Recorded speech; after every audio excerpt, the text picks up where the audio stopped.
To start our 11th chapter, that is the identity of Aryan culture. इसका जो first part है text for the trades of Aryan culture, इसमें बताया गया कि जो वेरियस टेक्स्ट है जैसे वैदिक, ईरानी और ग्रीक लिटरेरी टेक्स्ट है उनसे हमें आर्यन कल्चर के ट्रेड्स के बारे में पता चलता है।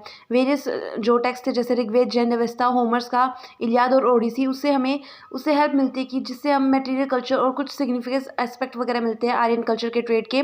और जो ये टेक्स्ट है ये डिफरेंट रीजन्स और डिफरेंट जोग्राफिकल रीजन्स और टाइम से बिलोंग करते थे। हम जनरली इनका जो रफली आइडिया लगाते हैं वो लेट न्योलिथिक और अर्ली ब्रॉन्ज एज से, और जो ये एरियाज़ वगैरह यूरोपियन, सेंट्रल एशिया और ईरान, इराक, पाकिस्तान, अफगानिस्तान, इन एरियाज़ को कंसिडर करते थे। इनसे पता चलता है कि जो आर्यन लोग थे वो एनिमल्स का डोमेस्टिकेशन करते थे, टेम्परेट रीजन्स में रहते थे, स्पोक्ड व्हील का इस्तेमाल करते थे, और जो सोमा कल्ट था उसको प्रेफर करते थे, और जो ये थे जनरली मेल डोमिनेटेड सोसाइटी थी। अब हमें पता चलता है कि जो आर्यंस वगैरह थे, मतलब जो इनके एविडेंसेस, जो प्लांट्स, एनिमल्स, इन्हें देखकर इनसे रिवील होता है कि ये वार्मर क्लाइमेट्स में नहीं रहते थे। लेकिन जो जेनेटिक करेक्टर्स है, जो M70 एक जेनेटिक मार्कर है, वो सेंट्रल स्टेपीज़ लोगों में 40% लोगों में वो प्रिवेल करता था। वही हमें नॉन हिंदी और जो दिल्ली के अराउंड एरियाज है वहाँ भी 35% लोगों में एक जेनेटिक करेक्टर देखने को मिला था, जिससे पता चलता है कि जो इंडो आर्यंस है वो सेंट्रल एशिया से आए थे।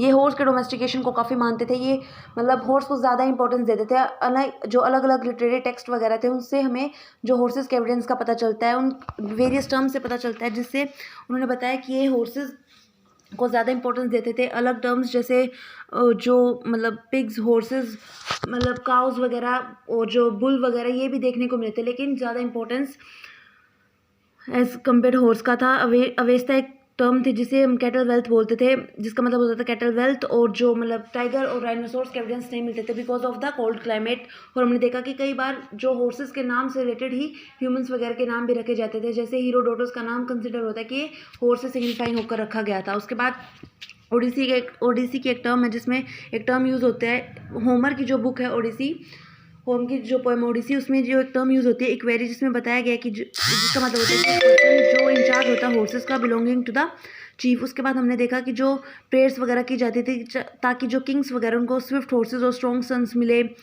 और जो ये मेनली हॉर्सेस है वो हमें नाइपर और वोल्गा रिवर के बीच में देखने को मिलते थे। इसका फर्स्ट अर्लीस्ट इंस्क्रिप्शन एविडेंस हमें एंटोलिया में देखने को मिलता है। उसके बाद वॉर चैरियट्स पर भी काफ़ी फोकस था। कई बार किंग्स का नाम वॉर चैरियट से रिलेटेड ही रखा जाता था, जैसे मितानी किंग दशरथ का नाम भी 10 वॉर चैरियट से सिमिलर देखा गया है। उसके बाद स्पोक्ड व्हील्स का काफ़ी इस्तेमाल होने लगा। हड़प्पन कल्चर में भी हमें व्हील्स देखने को मिले, लेकिन उनके अंदर स्पोक्ड व्हील्स नहीं थे। स्पोक्ड व्हील्स का एग्जाम्पल हमें जो हरियाणा का हिसार एरिया वहाँ पर देखने को मिले। वहाँ जो स्पोक्ड व्हील देखने को मिला वो सिलेंड्रिकल सील के ऊपर था।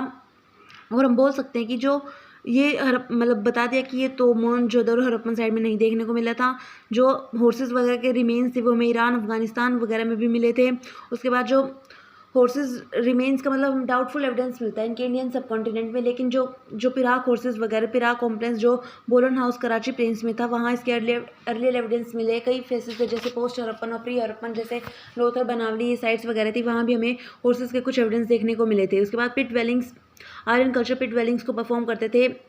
ये कोल्ड कंडीशन से प्रिवेल हुई थी, और इसके हम इमिटेशन, मतलब जो पिट वेलिंग से उसकी इमिटेशन हम बरियल को हम उसका इमिटेशन बोल सकते हैं। और जो बुरजोम साइट है श्रीनगर में, उसमें भी हमें पिट वेलिंग्स के एविडेंसेस वगैरह देखने को मिलते हैं। बर्च एक ट्री वगैरह होता है, और आर्यन जो उनके हाउसेस में हमें इसका एग्जांपल देखने को मिला। वे मैन्युस्क्रिप्ट्स वगैरह जो लिखते थे वो भी बर्च ट्री पर ही लिखते थे, और जो ड्वेलिंग्स वगैरह थी उनको भी बर्च से कवर किया जाता था। सरमेशन भी, मतलब जो आर्यंस वगैरह सरमेशन को परफॉर्म करते थे।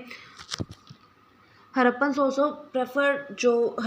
प्रेफर्ड बरियल्स, बट उसका हमें लेटर फेज में उसका डेवलपमेंट देखने को मिला। जो बोन्स वगैरह के एविडेंसेस मिले, लेकिन हमें ह्यूमन सबमिशन का एविडेंस काफ़ी डाउटफुल लगता है कि बिकॉज ऑफ द जो बोन्स वगैरह मिले वो एनिमल्स की और बर्ड्स वगैरह की थी, जिससे ह्यूमन सबमिशन के जो एविडेंसेस है वो डाउटफुल में आ जाते हैं। और सबमिशन की जो प्रैक्टिस थी वो काफ़ी मतलब पुरानी थी, लेकिन इसका क्लियर आइडिया नहीं था कि हॉर्स यूजर्स ने कब इसे डेवलप किया। जो व्हीलर रूल्स थे वो प्रेवलेंस था सरमेशन का हड़प्पन और मोहनजोदड़ो में भी। लेटर हड़प्पन्स में followed the practice under the influence of the outside context. उसके बाद जो फायर कट्स देखने को मिली थी, फायर कट्स इंडो आर्यन का एक स्पेसिफिक मतलब स्पेशल ट्रेड था। वेदी एक टर्म है जिसे हम फायर अल्टर बोलते हैं। ऋग्वेद में इसका अपना अलग सिग्निफिकेंस था। अवेस्ता एक वर्शिप मतलब फायर वर्शिप की जाती थी, जो अवेस्ता के लिए काफ़ी इंपॉर्टेंट थी। फायर अल्टर्स के एविडेंसेस हमें हड़प्पन की जो कुछ साइट्स थे जैसे लोथल वगैरह, वहाँ भी इसके एविडेंस वगैरह देखने को मिले थे।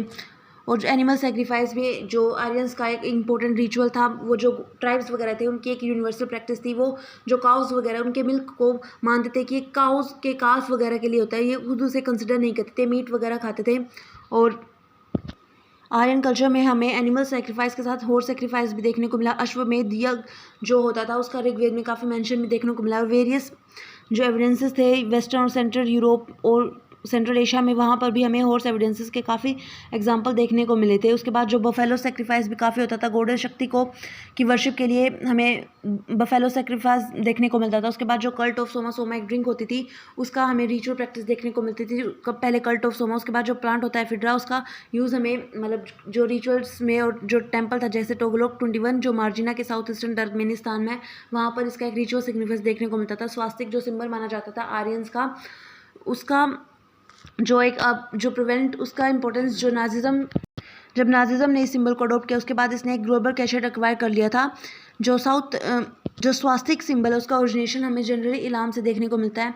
उसके बाद लैंग्वेज एंड इंस्क्रिप्शन एविडेंसेस, जो इंडो यूरोपियन लैंग्वेजेस थे वो दो पार्ट्स में डिवाइडेड थी, eastern and the western branch जो, और इसके हमें वेरियस इंस्क्रिप्शंस वगैरह भी मिलते हैं, जैसे मितानी इंस्क्रिप्शंस, माइसीनियन इंस्क्रिप्शन हो गया, उसके बाद केसाइड्स इंस्क्रिप्शंस हो गया, मितानी इंस्क्रिप्शंस, यहाँ सब हमें इंडो यूरोपियन लैंग्वेजेस के एविडेंसेस वगैरह देखने को मिलते हैं। जो मुंडा वर्ड्स वगैरह होते थे वो भी हमें मतलब देखने को, जो कुछ यूरोपियन लैंग्वेजेस थी जो कोसाकस को अपना ओरिजिनल होम मानती थी इंडो यूरोपियन लैंग्वेजेस का। बाद में जो रशियन लिंग्विस्टिक सपोर्ट्स थे उनकी फाइंडिंग्स में पता चला कि जो एंटोलिया था वही ओरिजिनल होम था आर्यंस का। और एंटोलिया में एग्रीकल्चर प्रैक्टिस की वजह से ये डिफरेंट रीजन्स में इसका डेवलपमेंट इस लैंग्वेज का, लेकिन कुछ डाउट था क्योंकि जो एग्रीकल्चर तो वो खाली पैलेस्टीन और एंटोलिया में मतलब कन्फाइन नहीं था। उसके एविडेंसेस हमें ईरान, इराक और बलूचिस्तान में भी देखने को मिले थे। और ये common term, this is shown by the lack of the common agriculture term used by the eastern and the western groups of the Indo European languages speaker from the outside. Also ये भी doubtful condition ये थी कि जो एंटोलिया था अगर वहाँ से इसका ओरिजिन देखने को मिला था वो कंप्लीटली वहाँ से डिसअपेयर कैसे हो गई। जो फिर उसके बाद dispersal of the Indo Aryans में हम देखते हैं कि कुछ मतलब genetic characters generation to generation change होते गए। जैसे M17 का हमने बताया था कि जो सेंट्रल एशिया के और जो 35% दिल्ली और नॉन स्पीकिंग हिंदी रीजन्स में देखने को मिला था। उसके बाद इंडो आर्यन जो सेंट्रल एशिया से माइग्रेट करके गए थे, उनके जो लिंग्विस्टिक और आर्कोलॉजिक डेट वगैरह थी। और हमने नोटिस किया कि जो रशियन लैंग्वेजेस और इंडो आर्यन लैंग्वेजेस था उनके कुछ वर्ड्स जैसे याचितल और ये पिशल जिसमें जो एल एंडिंग होती थी वो हमें बंगाली, असमीज और ओडिया लैंग्वेजेस में इसका काफ़ी सिमिलर देखने को मिलता था। Thank you.